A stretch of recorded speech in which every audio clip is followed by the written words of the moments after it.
Hello hi जय जगन्नाथ सांग मैंने आपण मान मो ब्लॉग को स्वागत जनाऊँगी। मुझे भलर अच्छी आशा करछि आपण मैंने भी भलर थे।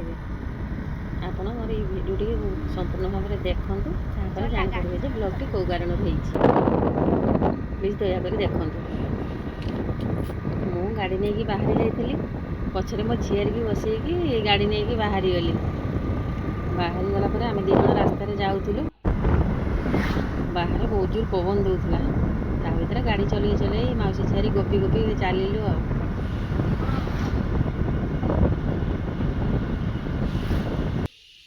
तापर जाई आम पहुँचलु आम झीर गोटे सांग घर रास्तार थिला सेठी आम गाड़ी रखीदे आम बाहरिलु स्टेशन को। स्टेशन तो जाकि पहुँचीनु रास्ता बहुत थिला अवश्य। तापर आम तीन जन गोपी गोपी रास्ता सारा चलिनु। मो झीरी तार कैमेरा धरिकी कैमेरा करता आम मौसी झीरी दी भौणी गपसप होइकी रास्तार चली था। तापर फाइनाली जाई आम स्टेशन लाइन पाखे पहुँची गलु। मो भाई मु आउ देई आम झील सी सब आगर पलि था मुझे कहनी आगर कड़े पलि चल आस आम पाखक। तापर देखला बेलू से कहले हाँ तू आ टे। तापर आम जाइए समस्त पुणी एकजुट होइकी गपसप हो स्टेशन आड़ को चली चली गनु। गपसप होथुनु रास्तार तापर हस खुशी मजा मस्ती चलती चली चली आम तापर जाइकी स्टेशन रे पहुँचलु। फाइनाली मारकुणा स्टेशन ले पहुँचलु। पहुँचिकी गाड़ी आसी नथिला गाड़ी बहुत लेट थिला।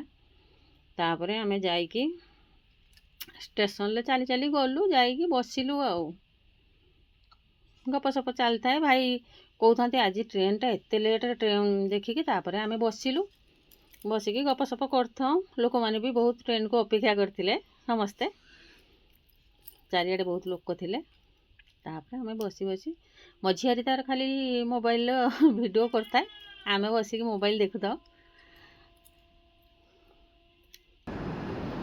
तापर भी ट्रेन सब जाऊ थाए आम ट्रेन को बसिकी देखु था स्टेशन एत समय टाइम पास केमी करूँ जेहेतु ट्रेन लेट थिला। बसी बसी ट्रेन सब जाऊ थाए तापर फाइनाली आम ट्रेन आसीगला पुणी आम ट्रेन ले बसीगलु जाइकी। ट्रेन फांका थिला अवश्य एत कई लोक नथिले भलरे जाइकी आम बसीगलु बसिकी मजा मस्ती गपसप होउथिलु आ।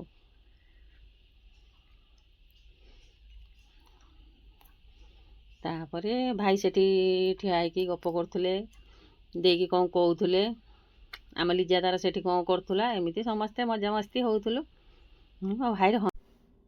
तापरे फाइनाली अपेक्षार अंत घटिला भद्रक स्टेशन आसीगला।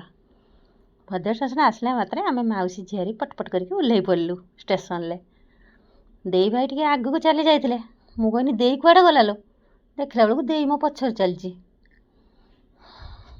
तापरे आम चली चली गलु ठाकुर सब देखिलु देखला पर केते सब सुंदर ठाकुर होइतिला केते सब शिक्षणीय वार्ता थिला। ऑपरेशन सिंदूर पाकिस्तान केते निरीह लोक को जो मार देइतिला तापर मोदी सरकार गोटे ऑपरेशन सिंदूर करथिले सेटा देखिलु।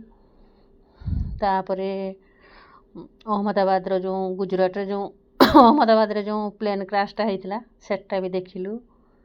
आउरी बहुत किछि जिनस सब होइतिला। तापर माँ कालींकर दर्शन कलु दर्शन कर सारा पर भाजर भोक लगे तापर आम दहीबरा आलुदम पाखक आसिलु। दहीबरा आलुदम वाला भाई प्रथमे मत गोटे देदेले बनईकी कहीं मत भोक अधिका लगे तो से मो दे तार टे टुकटुक करके मो प्लेट को अनौ थाए मु कहनी अनौचु कहीं खाइबु कि चामुचे से कहीकि मो देकी चामुचे मु देली मु कहली ले लो खा नले तू मो देवी तार खाईदेला मु देला मात्र चामुचे आम लिजा तार हसु थाए देखिकी। तापर मो देईर हाथ को फाइनाली आसीगला ता प्लेट टी सी खुशी होगी खाईदेला।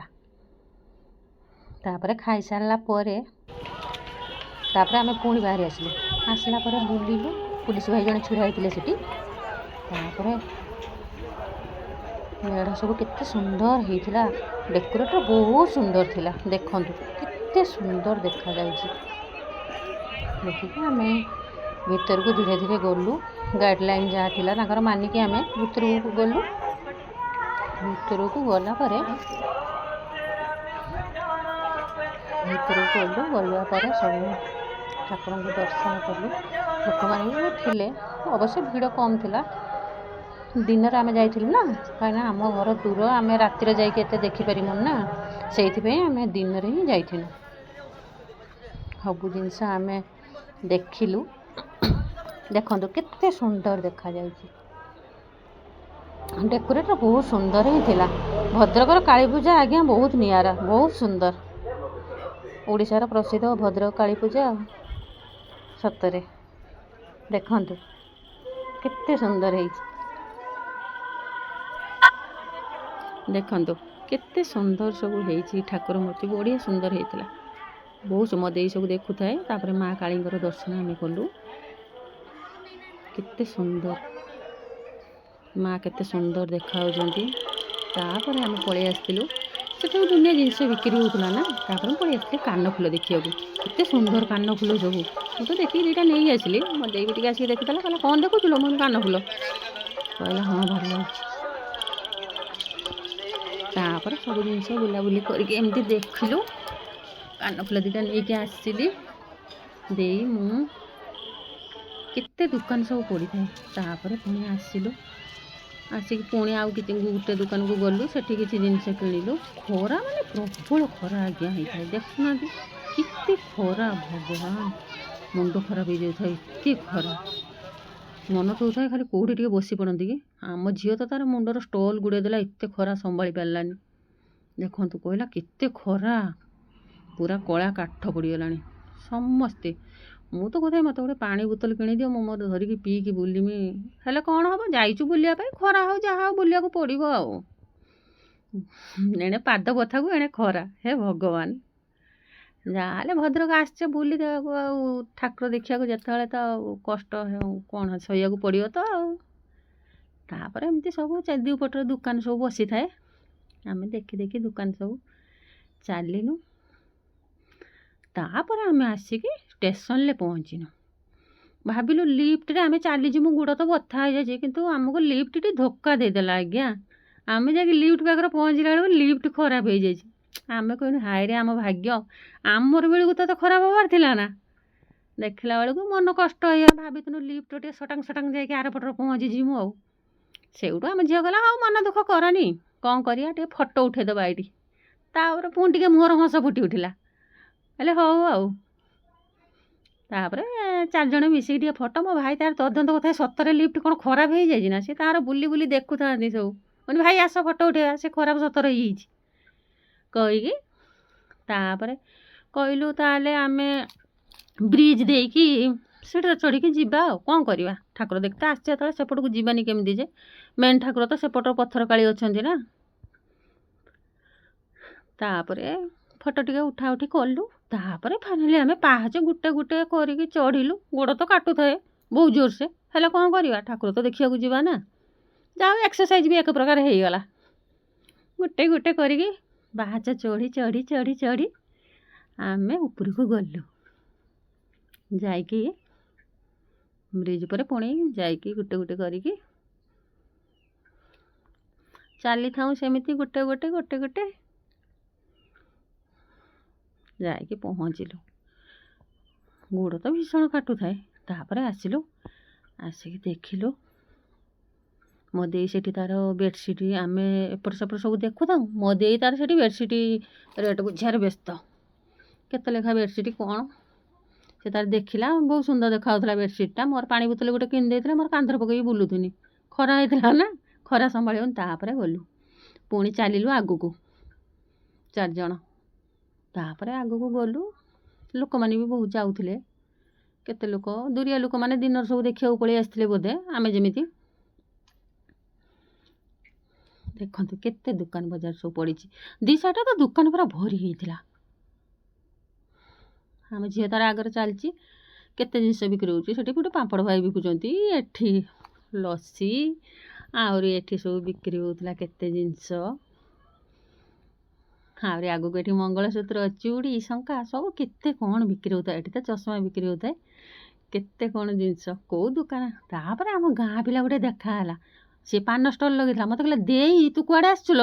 ମୁଁ କହିଲି ପୂଜା ଦେଖିବାକୁ ବେ। କହିଲା ଆ ମୋ ମିଠା ପାନ ଗୋଟେ ଖାଇକି ଯିବୁ। ମୁଁ କହିଲି ହଉ। ତୁ ଏଇଠିକି ଦୋକାନ ଆଣିଛୁ କି? କହିଲା ହଁ। ସେଇଠୁ ଆମ ଗୋଟେ ପାନ ଦେଲା, ଆମେ ପାନ ଗୋଟେ ଖାଇଦେଲୁ। ଖାଇଦେଇକି ସେଠୁ ବାହାରିଲୁ। ତାପରେ ଯାଇକି ସେଠି ବିଶ୍ୱାସ କରିବ ଛୋଟ ଝିଅ ଗୋଟେ ନୃତ୍ୟ ପରିବେଷଣ କରୁଥିଲା, ପଡ଼ିଗଲା ଛୁଆଟି। ଦେଖନ୍ତୁ ଆଜ୍ଞା, ସେ ସତରେ ସେ ଛୁଆଟି ପଡ଼ିଗଲା, ପୁଣି ମାନେ ଆଉ ଥରେ ଚେଷ୍ଟା କରୁଥାଏ। ତାର ଭାଇ ହେବେ କି କିଏ ହେବେ ସେ ଛୋଟ ଝିଅର ମୁଁ କହି ତ ପାରିବିନି, ହେଲେ ସେ ଛୋଟ ଛୁଆଟି ପଡ଼ିଗଲା ତ ତା ଭାଇ ତା ପାଖେ ପାଖେ ରହିକି ତାକୁ ମାନେ ନାଚ କେମିତି ସେ କରିବ ତାକୁ ମାନେ ସବୁର ସହଯୋଗ କରୁଥାନ୍ତି, ତା ପାଖେ ପାଖେ ଥାଆନ୍ତି। ସତରେ ଆଜ୍ଞା ଦେଖନ୍ତୁ ସେ ଛୁଆଟିର କେତେ କଳା। ସବୁ ଲୋକମାନେ ସେଇଠି ରୁଣ୍ଡ ହେଇକି ଦେଖୁଥିଲେ। ମୋତେ ତ ବହୁତ ଭଲ ଲାଗିଥିଲା। ସତରେ ଛୁଆଟିର କଳା ବହୁତ ନିଆରା। କୁନି ଝିଅଟିଏ କିନ୍ତୁ କେତେ ସୁନ୍ଦର ସେ ମାନେ ନାଚୁଥାଏ ସେ ଦୌଡ଼ି ଉପରେ। ଦେଖନ୍ତୁ ମୁଁ ତ ସବୁ ତ କହିପାରିବିନି, ଭିଡ଼ିଓ ମାଧ୍ୟମରେ ତଥାପି କିଛି କରିଛି, ଆପଣ ଦେଖନ୍ତୁ ଭିଡ଼ିଓରେ। କୁନି ଝିଅଟିରେ ଗୋଟେ ରିଙ୍ଗ ସାହାଯ୍ୟରେ ଗୋଟେ ଦୌଡ଼ି ସାହାଯ୍ୟରେ କେତେ ସୁନ୍ଦର ସେ ନାଚୁଥାଏ। ଦେଖନ୍ତୁ ନା କେତେ ସୁନ୍ଦର। ସତରେ ଛୁଆଟିର ଟ୍ୟାଲେଣ୍ଟ ବହୁତ ଅଛି। ଦେଖନ୍ତୁ ଆମେ ତ ସେଇଠି ଅଧଘଣ୍ଟେ ଖଣ୍ଡେ ଦେଖିଲୁ ସେ ଛୁଆର ନାଚ। ତାପରେ ପୁଣି ଆସିଲୁ ମୋ ଦେଇ ତାର ଖାଲି ଏ ଦୋକାନ ସେ ଦୋକାନ ଯେଉଁ ଦୋକାନ ଦେଖୁଥାଏ ସେ ସବୁ ଜିନିଷ କହୁଛି ମୁଁ ନେଇଯିବି। ତାପରେ ଆସିଗଲା ଫାଇନାଲି ପଥର କାଳି। ଆଗର ଡେକୋରେସନ୍ କେତେ ସୁନ୍ଦର ହେଇଛି ଦେଖନ୍ତୁ ଆଜ୍ଞା, କେତେ ସୁନ୍ଦର ଦେଖାଯାଉଛନ୍ତି ଦେଖନ୍ତୁ କେତେ ସୁନ୍ଦର। ତାପରେ ଆମେ ଭିତରକୁ ଧୀରେ ଧୀରେ ଗଲୁ। ସେଠି ନଡ଼ିଆ କଦଳୀ ସବୁ ଗୋଟି ଗୋଟି ଜିନିଷ ବିକ୍ରି ହେଉଥାଏ। କେତେ ଦୋକାନ ବି ତା ଭିତରେ ଥାଏ। ଦେଖନ୍ତୁ ଦୀପ ଧୂପ ସବୁ ମାଆଙ୍କର ଜିନିଷ ଯେତିକି ସବୁ ଜିନିଷ ସେଇଠି ବିକ୍ରି ହେଉଥାଏ। ପୁଲିସ ମ୍ୟାଡ଼ାମ୍ ବି ସେଇଠି ବସିଥାନ୍ତି। ଆମେ ତା'ର ଯେତିକି ଗାଇଡ଼ଲାଇନ୍ ଥିଲା ତା ନିୟମ ଅନୁସାରେ ଆମେ ଭିତରକୁ ଗଲୁ। ଯାଇକି ସବୁ ବୁଲାବୁଲି କରିକି ଦେଖିଲୁ। ଦେଖନ୍ତୁ କେତେ ସୁନ୍ଦର। ସତରେ ଭଦ୍ରକର କାଳୀପୂଜା ନିଆରା, ବହୁତ ସୁନ୍ଦର। ସବୁ ତ ଭିଡ଼ିଓ ମାଧ୍ୟମରେ ମୁଁ କହିପାରିବିନି, ତଥାପି ଆପଣଙ୍କୁ ଟିକେ ଟିକେ ଦେଖାଉଛି। ଦେଖନ୍ତୁ କେତେ ସୁନ୍ଦର, ବହୁତ ସୁନ୍ଦର ହେଇଥିଲା। ଏଗୁଡ଼ା ରାତି ହେଇଥିଲା ଆହୁରି ସୁନ୍ଦର ଲାଗିଥାନ୍ତା। ଲାଇଟ୍ ଫାଇଟ୍ ଡେକୋରେଟ୍ ହେଇଥାନ୍ତା ଆହୁରି ସୁନ୍ଦର ଲାଗିଥାନ୍ତା। ଯେହେତୁ ଆମ ଘର ଦୁରିଆ ଆମେ ଦିନରେ ହିଁ ଯାଇଥିଲୁ। କେତେ ଫଟୋ ଉଠାଉଥାନ୍ତି ସମସ୍ତେ, କ୍ୟାମେରା କରିଥାନ୍ତି। ଦେଖିକି ଆସିଲୁ। ତାପରେ ଆସିକି ସେଠି ବସିଲୁ। ଜଣେ ଭଉଣୀ ସେ ବସିକି ମଥାରେ ତିଳକ କରିଦେଉଥିଲେ। ଆମେ ମାଉସୀ ଝିଆରୀ ସେଠି ତିଳକ କରିକି ବସି ପଡ଼ିଲୁ। ତାପରେ କରିସାରିଲା ପରେ ତା ସେ ଭଉଣୀଙ୍କ ସହିତ ଟିକେ ଗପସପ ହେଲା ପରେ ଆମେ କହିଲୁ ଭାଇ ତ କରିନାହାନ୍ତି, ମୋ ଭାଇ ଆସିଲେ ବି ଯେମିତି ସିଏ ବି ଲଗେଇଦେଲେ। ତାପରେ ମୁଁ କହିଲି ସମସ୍ତେ ଲଗେଇ ସାରିଲେଣି, ମୋ ଦେଇ କାହିଁଲ, ମୋ ଦେଇ କରିବନି କି ମଥାରେ? ଆମେ ସମସ୍ତେ ଲଗେଇ ସାରିଲେଣି। ତାପରେ ମୋ ଦେଇ ତାର ଦେଖିଲା ବେଳକୁ ଯାଇଥିଲା କୁଆଡ଼େ, ଆସିଲା ପରେ ମୋ ଦେଇକି ମୁଁ କହିଲି ତୁ କରିବୁନି କି ମଥାର? କହିଲା କ'ଣ? ମୁଁ କହିଲି ତିଳକ ଲଗାଉଛନ୍ତି ଟିକେ ଲଗେଇଦେ। ଆମେ ସେଇଠୁ ମୋ ଦେଇ କହିଲା ହଉ। ଆମେ ସମସ୍ତେ ଲଗେଇଛୁ ତ ଖାଲି ମଥାଟା ଭଲ ଦେଖାହେଉନି। ମୋ ଦେଇର ସେ କେତେ ସୁନ୍ଦର ତିଳକ କରିଥିଲେ। ମୋ ଦେଇ ଦେଖିଲା ବେଳକୁ ଆମ ପାଇଁ ପାମ୍ପଡ଼ କିଣିବାକୁ ଚାଲି ଯାଇଥିଲା ଆଜ୍ଞା। ତାପରେ 2 ଖଣ୍ଡ ପାମ୍ପଡ଼ ଆଣିକି ଦେଖନ୍ତୁ ମୋ ଦେଇର କେତେ ସୁନ୍ଦର ସେ ମା ଲେଖିଦେଲେ, ଓଂ ଲେଖିଲେ। ଆମର ମା ଲେଖିଥିଲେ, ମୋ ଦେଇର ଓଂ ଲେଖିଲେ। କେତେ ସୁନ୍ଦର ଦେଖାଯାଉଥିଲା।